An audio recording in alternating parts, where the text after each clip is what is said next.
दोस्तों नमस्कार। आज की कहानी का शीर्षक है छोटी बहू और सास। रचना जो इस घर की छोटी बहू है। रचना की शादी को कई साल हो गए थे। सब बढ़िया था। छोटी बहू होते हुए भी वो बड़ी का हर फर्ज निभाती थी, क्योंकि बड़ी बहू तो आते ही अलग हो गई थी। रचना के सास ससुर को हर काम के लिए रचना ही लगती थी, फिर भी वो उसकी बुराई करना नहीं छोड़ते थे। और सबसे बड़ी बात, बुराई भी अक्सर उसके ही परिवार वालों से करते थे, जो रचना को बचपन से जानते थे, या फिर रचना की सहेलियों से, या खुद के मायके वालों से।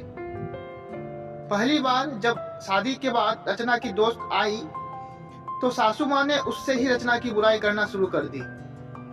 जब रचना को पता लगा तो उसने अपने पति नीलेश से कहा, माँ जी को समझवा दिया था कि कम से कम जो लोग उसे जानते हैं उनसे तो उसकी बुराई कर खुद की जग हंसाई ना करवाए। पर उन्होंने ना सुनी, बल्कि ये आदत ही बन गई थी। आजकल तो अक्सर ये कहती कि रचना, तुम पहले ये काम अच्छा करती थी, अब नहीं करती हो, फिर भले ही वो कोई भी काम हो। रचना की बुआ उसके ससुराल आई थी, तब सासू माँ की किटी पार्टी भी थी। वो बुआ को भी साथ ले गई और आदत ना सबके सामने ही रचना की बुराई करने लगी।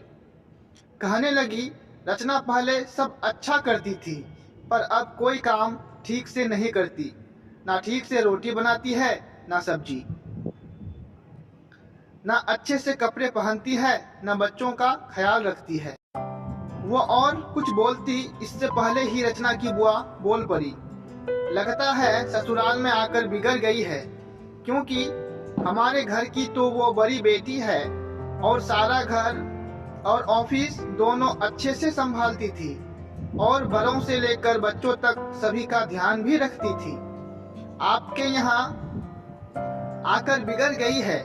ऐसा कीजिए, महीने 2 महीने जमाई सा के साथ उसे मायके भेज दीजिए, हम सुधार कर भेज देंगे। अब रचना की सासू माँ का मुंह देखने लायक था। उन्हें बोलने के लिए शब्द नहीं मिल रहे थे, तो बस फिर उठकर चली गई, ये कहकर कि आती हूँ, जरा कोई बुला रहा है। और रचना की बुआ जी बस मुस्कुरा रही थी। दोस्तों, आपको ये कहानी कैसी लगी कृपया कमेंट करके बताएं। अगर आप हमारे चैनल पर नए हैं तो कृपया चैनल को सब्सक्राइब कर दीजिए, ताकि आने वाले वीडियो का नोटिफिकेशन आपको मिलती रहे।